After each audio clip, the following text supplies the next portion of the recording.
What's good, everyone? Today I'll be going through my round 10 AFL tips and predictions, but what a round 9 was. It was an unbelievable round of footy. It was the closest round, I think, since 1970.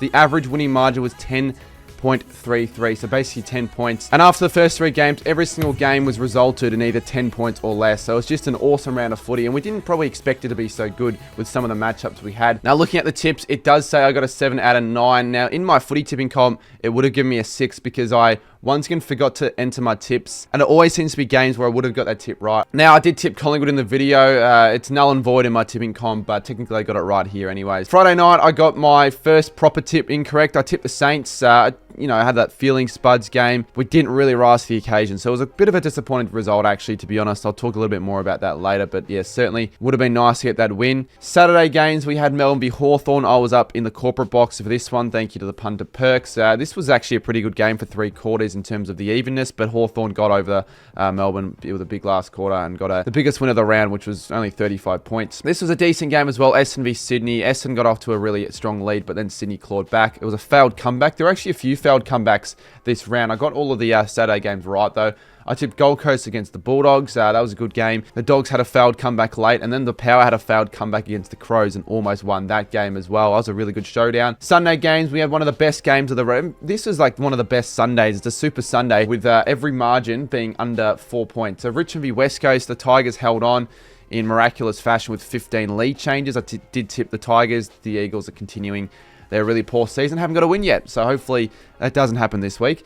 Geelong take on GWS. The Giants just continue their streak at GMHB8. I just thought the Giants, their form wasn't going to get up in this one, but that wasn't the case. What a game that was. Unfortunately, couldn't catch it. And then North Melbourne v Brisbane. I did tip Brisbane. Obviously, everyone tipped Brisbane. It was a draw, so I got the tip right. So now let's take a look at the overall leader in my tipping comp. And after round 9, it is 0-32. That breaks away with a 3-point lead, scoring 7 last week and having a total score of 76. A few new people in the top 5. We have Isumit with 73, Kathy Foden, Fernando Fazio, and ESPN Footy Tips all with 73 points. Looking at round 9's best tippers, and we did have 12 Naked Man who used the Joker. They got an 8 with a double points and a margin of 4. Bank Shanksy, Ibi Ali, Hazem Mazza, and Giants are the best. Now, taking a look at the best scorers that didn't use the Joker, we had 3 people tip a perfect score. Muggsy with a margin of 4, Ben Rafferty with a margin of 6, and Jack Soey 10 with a margin of 17. I generally would have expected a few more people to get a perfect score, but there were some 50-50 games that a lot of people would have gotten wrong. Raphael as well, and then we also have Kathy Foden, EVS 495, Kyan King 123, Cameron Season, JK Swat, and Vinny Fan. A lot of people had an 8 and a margin of 1. Now, just quick little look at fantasy. Remember, I do go through a full in-depth review in my members series. I scored a 21-1-5, but I still went up in the rankings. It was an alright week for mine. As long as I go up in the rankings, I'm pretty happy. In my league, I actually ended up climbing to 63rd. We still have Jacob Does Footy, who is in the top of the leaderboard, but his overall ranking drops to 2nd, so we could see him starting to fall potentially in fantasy. My big calls last week were not great. I didn't get a single one incorrect. You can see the ones that I got wrong on the screen, which means that I've got to do yet another punishment. And they're just starting to build up. And a lot of these revolve around going to games and doing stupid things at games. And I believe this is the same for the one that I have to do this week, or the one that I will eventually do. And Tons on Top 07 commented with 140 likes to try and stay the longest after a game is finished. I've seen a few people do this on TikTok. I was thinking of actually doing this with a few other people, like the 4 corner challenge, one end of the ground for a YouTube video. So whether it's a YouTube video, whether it's just a little TikTok, whether it's just for the more card man, whatever it is, I'll have to be doing that at a game. And remember, I've got so many other ones I got to do. I haven't had the time to complete any of them yet, but I might be going to Essendon v the Bulldogs in high heels, so just be on the lookout for that, and maybe something else as well heading into next week. And also as well, if you guys haven't already, like in every week, give your votes for the 3-2-1 best plays for round 9. I've done this every week till now, but I want to get as many people involved so we can get the best votes ahead of the live stream at the end of the year, where it'll be like a Brownlow, the Cardi medal. It's going to be massive, so the votes are down below in the description. Feel free to vote. Let's kick things off now with the footy tips, and we're starting at TIO Stadium on the Thursday night between Gold Coast and Hawthorn. Now, I'm really pumped for this game, not only because I think it's between 2 possible top 4 sides, but it was also because I'm going to it. I've never been to Darwin before. My mission this year is to head to every single AFL stadium in the country, and Darwin, this is the last game played in Darwin, ahead of Sir Doug Nicholls' Indigenous round. So I'm pumped for this one. It's going to be awesome. Obviously, just went to Hobart on the Sunday.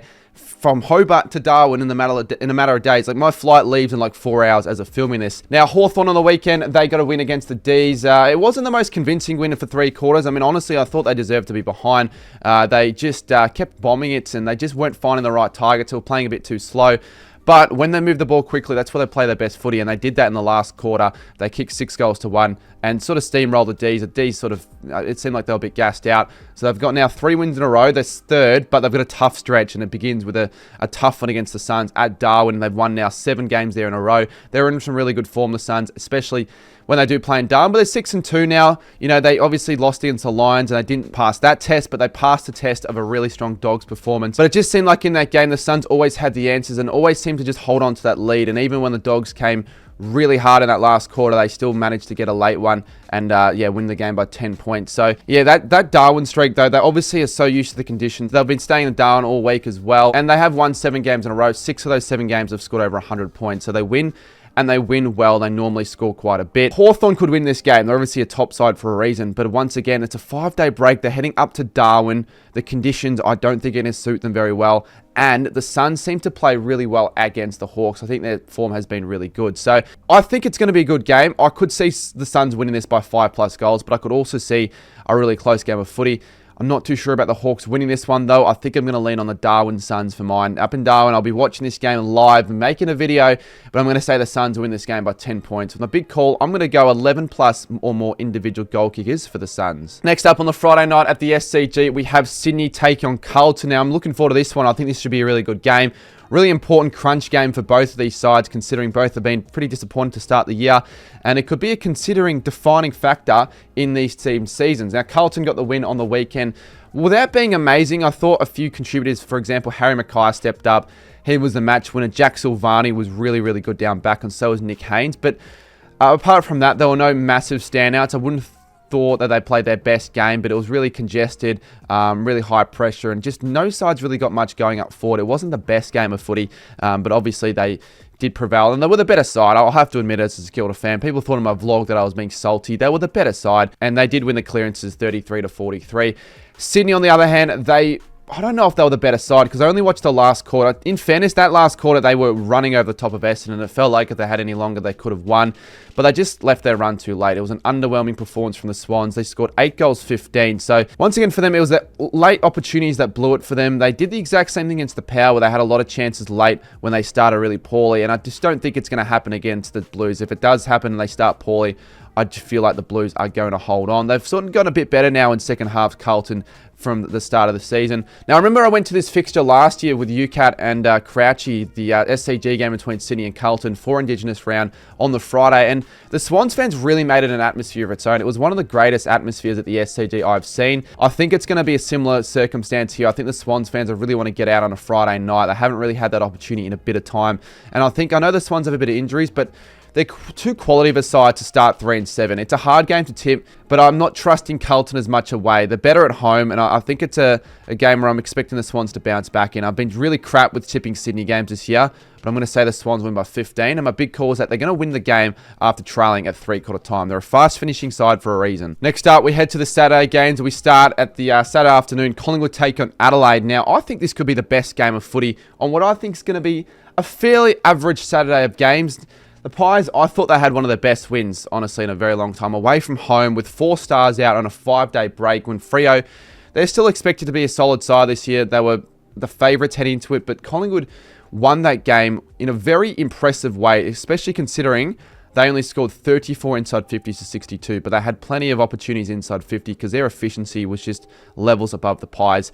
Jamie Elliott kicked 6 goals, and he's proving to be one of the best small forwards now in the league. He is on track to get that All-Australian blazer for the first time, and yeah, they scored almost 100 points with 34 inside 50s. I don't know if that's ever happened before, so the efficiency, the maturity in them won them the game, and it just shows that they are real true contenders, which we always believe to be. This isn't going to be an easy task, though. They're playing Adelaide, who obviously the Pies have had a good record against the Crows as a late, 9 wins in a row, but they're always close games as a late. The last 4 have all been close, so I feel like the Crows, they can maybe get a result here. I know they got the win against the Power. I wouldn't think it was the most impressive showdown victory with the finish. In all fairness, they probably parked the bus a bit too early, and it wasn't the most, convincing finish. Port Adelaide had so many entries late, but Mark Keane was the hero at the end of the day. They're lucky the power were ineffective, and, probably overall the Crows were the better side. Riley Thilthorpe was awesome, and I thought Riley O'Brien was also really good. So it's at the MCG here. It's a big test for the Crows. I think this is the game where it really shows where Adelaide are. If they can compete like they always do against the Pies, but if they can somehow win, they are for mine a top 4 side. And I think they're capable here. I think they can come out with a really strong performance.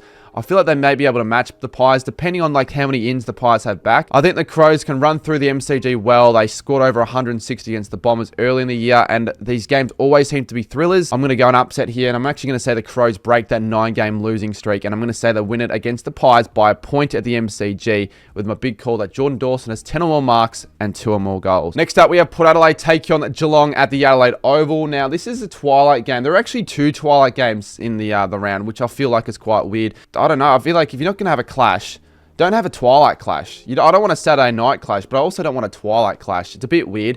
Both sides on the weekend lost in thrillers and probably had enough chances to win whilst being at home late. Port Adelaide, they dominated entries in the last quarter. That was basically most of what I did get to watch of that showdown. And yeah, it was like Port Adelaide just had so many chances. They were just dominating territory, but they just weren't able to get enough points on the scoreboard to get the win. They did have a couple late goals, but I said before, Mark Keane with that mark late saved them the game. They failed to capitalise, and they're sitting 3rd, 10th on the ladder. So this is a big game for Port Adelaide, especially. Geelong, they also had opportunities late, and they're also sitting at 5-4. So it's a bit of a weird one. I feel like the Cats have been a pretty solid side, but have been dropping these games that they certainly could have won. They had those opportunities late, as mentioned before. Manor kicked out in the full. Blixabs hit the post. Watched none of this game, but I wish I did because it was an absolute thriller. But the Cats now have won, or lost, I should say, 5 games in a row at GMHBA against the Giants. I can't believe that. It's as if they're playing away against the Giants when they play at GMHBA. So this one could be a good game. I feel like Port Adelaide and Geelong, we always think it's going to be a better game than what it ends up turning out to be. Port really need to, show to their fans at home that they're still a capable side against a strong side. But the Cats, they are a really good side for some weird reason at the Adelaide Oval. Remember what happened last year? They smashed them by over 80. I want to say the Cats win by a comfortable 25 points. My big call, though, I think Port Adelaide will be in the hunt and they'll have more scoring shots, but lose the game. Next up is GWS take on Freo at NG Stadium. Also 4:15 p.m, as I said before, a bit weird.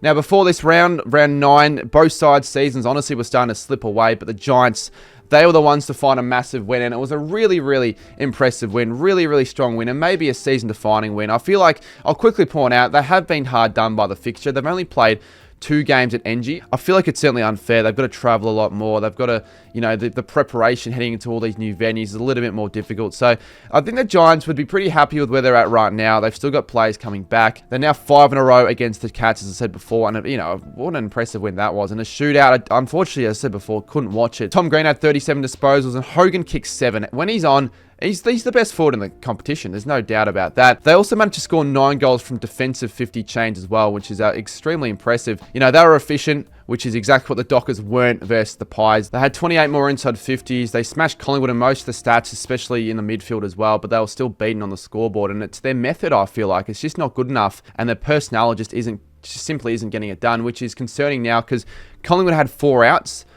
They had that, I think, 5-day break heading to Perth. Freo really didn't have any excuses. If they were a solid side, if they were a side that really meant business in 2025, they'd go and beat the Pies no matter what. They're a terrible side away from home, it has to be said, and they've never won at NG. In saying all this, I think Freo will surprise a lot of people here and might almost end up getting a win. I think they're genuinely going to come out of there just with a random performance where they actually play very good footy. They play out of their skins. They had a good game last year at NG, but they did lose. I'm going to still go the Giants. They're going to win this game after last week, and I'm going to say they win it only by 9 points with Josh Tracy kicking 4+ goals. He's going to have a good game. Be back to his best. Final game on the Saturday night, we have the Western Bulldogs take on Essendon, and this might be a game where I head to in high heels. I might be heading to this one late, though. The ladder and form-wise suggests that this is going to be a really good game of footy. The Bombers are almost in the 8th and 9th with a record of 5-3, and they've won 4 of the last 5, so maybe 5 of the last 6, actually. So they're in some really good form. However, whilst in a way they're flying, I'm still not super convinced. Like, you can never really be convinced with the Bombers. They've got a percentage of 90.8 with a record of 5-3. And every year, they seem to get these easy sort of wins, like unconvincing, and then they just fall off a cliff. So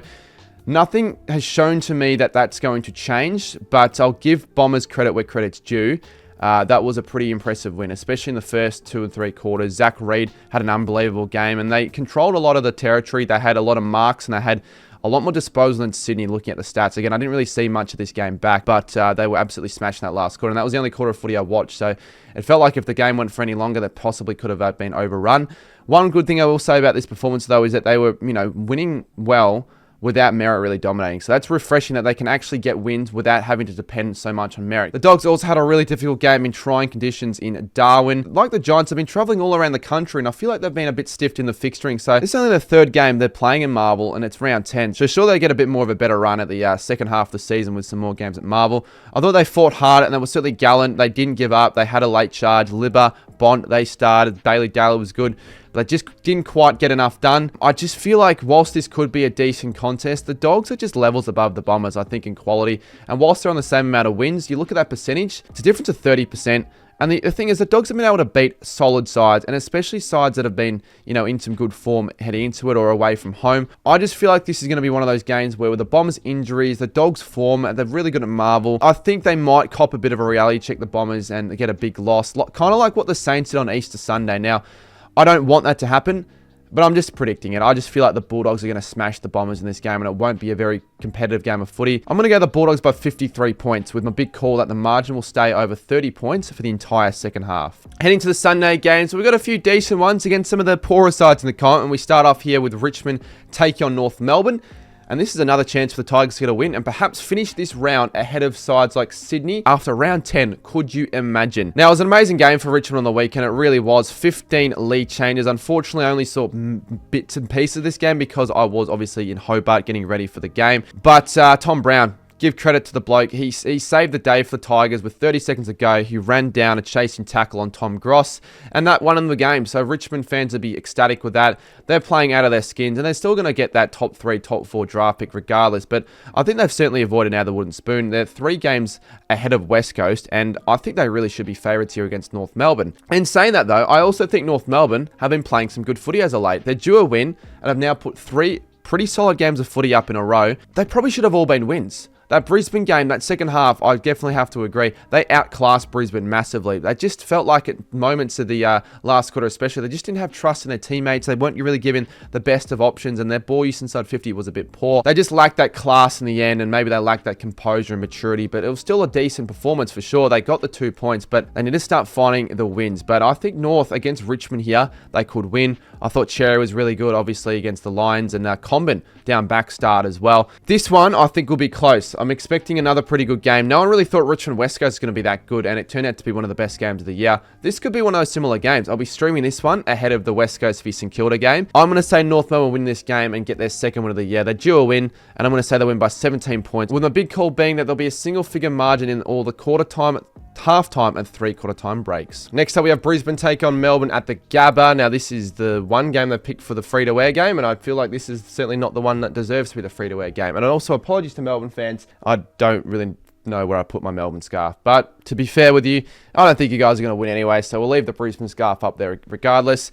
This should be as straightforward as it gets. 99% of tips is going Brisbane, 1% Melbourne. Now, Lions would be very disappointed with their efforts against North Melbourne. They would have probably hoped for a bit of a percentage booster against one of the bottom sides in the comp, but they just didn't really expect the Roos to come out the way they did. And they're weirdly playing some unattractive footy despite being first on the ladder. Like, they've got the worst percentage out of every single team of the 8, yet they're first. I just thought with the Brisbane, especially that second half, they got smashed in the middle, and they weren't able to win enough of their own footy late. They had poor entries up forward, and they were just overall disappointing. One of their worst games I've seen in a while, and it was weird because, again, it was against North Melbourne, and those are the sort of games they tend to play pretty well. And I've been to 3 Brisbane v North games. Mount Barker and Norwood, they smashed them by 70 points, but this game was a bit different. Look, I think they'll certainly bounce back here in better conditions at home, and it's against Melbourne. I know Melbourne have been all right the last month of footy. Melbourne could have won against the Hawks. That was the thing. They had enough entries. They had enough opportunities. They just were really inaccurate, especially in that third quarter.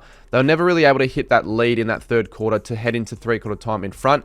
And Melbourne just sort of fell flat in the last quarter. Hawthorn changed the way they played a little bit, and it was just a bit too much for Melbourne. So a disappointing finish, but overall a positive 3 quarters. And they haven't been terrible, but they did get blown away late. I don't think they're going to get blown away in this game. I think it's going to be relatively competitive for Melbourne. It'll be one of those just unattractive, low-scoring scraps where the Lions just control easily but don't really put it on the scoreboard. Kind of like the Q Clash, I feel. So I'm going to go Brisbane by 28. My big call's at Melbourne will score under 60 points. And we've got the final game of the round, and this final game of the round might be the most significant game of the round, at least for myself, in terms of the stakes I'm going to be putting for this game. West Coast take on St Kilda in Optus Stadium. This is going to be extremely stressful game for myself. It's certainly one of those banana peel games for St Kilda. We seem to always play West Coast when they're bad, when we're in crap form ourselves. So, we just better get the win. Now, I'm going to put this out there. Remember, I did the Richmond v Gold Coast punishment, and I said that, if Richmond won, I'll do that overnight stream in Frankston. I'm doubling down. If the winless Eagles pick up their first win this weekend against the Saints, then I'm going to be doing an overnight stream in Perth outside of Optus Stadium wearing a West Coast Guernsey. Lock it in the bank. I've said it. I'm not bloody taking it back now. I am doing an overnight stream outside of Perth Stadium. Probably will be going around Perth, not just staying outside the stadium, but you get what I mean. Oh, fuck, I'm going to regret saying that. And I will be streaming this game as well, so make sure you tune into the live stream at 4:25 p.m. It's going to be one of the biggest Saints streams on the channel. Let's talk about the two teams now. It was a frustrating game for the Saints. You can see my Carlton St Kilda vlog. When you lose the ball in the middle, you lose the game, and we just weren't winning enough balls in the middle, especially in that second quarter. It was even in the inside 50s. There was only 46 apiece, so weirdly not many inside 50s for that whole game, but Carlton were just a better chance. I felt like our four-line was a bit dysfunctional. When Higgins was out, it sort of didn't help our cause, and we had chances. We didn't have great looks. Philippou back into the side was actually really important. But, yeah, Blues are just a better side. I thought our pressure was good, but we want to be winning a game like that against Carlton if we're a serious side. So it was disappointing, and we didn't do it for Spud, unfortunately. Now, West Coast, they had their best chance all year that they looked at actually winning a game. And, man, if Tom Gross just didn't take that bounce or just had a little bit more awareness or composure, we might be talking about West Coast finally getting a win. But that's the thing, right? They're 0-9. And they're playing us. So that's the thing that they win their first game. Our last two efforts against West Coast have actually been leading at halftime in both. So they do play well against us, and there is a genuine chance of there being an upset. Ultimately, though, like St Kilda, like if we're serious for competing for the finals, but two, just in any way, shape, or form, find a way to pick up the 4 points and head back home. It doesn't matter how we win. If we win by point, I'll take that. Obviously, I'd rather win convincingly, but I just don't feel like we will. I think we'll win. But I think it might be one of those come-from-behind wins. I genuinely reckon West Coast is going to come out with a bit of aggression, and we might see a good game of footy. But I'm going to say the Saints will get a win by 33 points. My big call, though, West Coast win 2 or more quarters. Alrighty, and quickly reviewing for round 10, this is going to be possibly make or break round for mine. I'm going to start needing to do the Joker soon. In fact, I'm not going to use it yet. Gold Coast I have to win by 10 points against Hawthorn, Sydney, Adelaide, Geelong, GWS, the Bulldogs, North Melbourne, Brisbane, and St Kilda. Let me know down below how your tips are going for the round and what your tips are this week. Make sure to join my footy tipping comp. The links are down below in the description. Submit your big calls down below as well. And very soon, hopefully Wednesday, I'll be dropping my video from the North v Brisbane game in Hobart. So hopefully you get around that. But yeah, we'll see you all soon in my next video.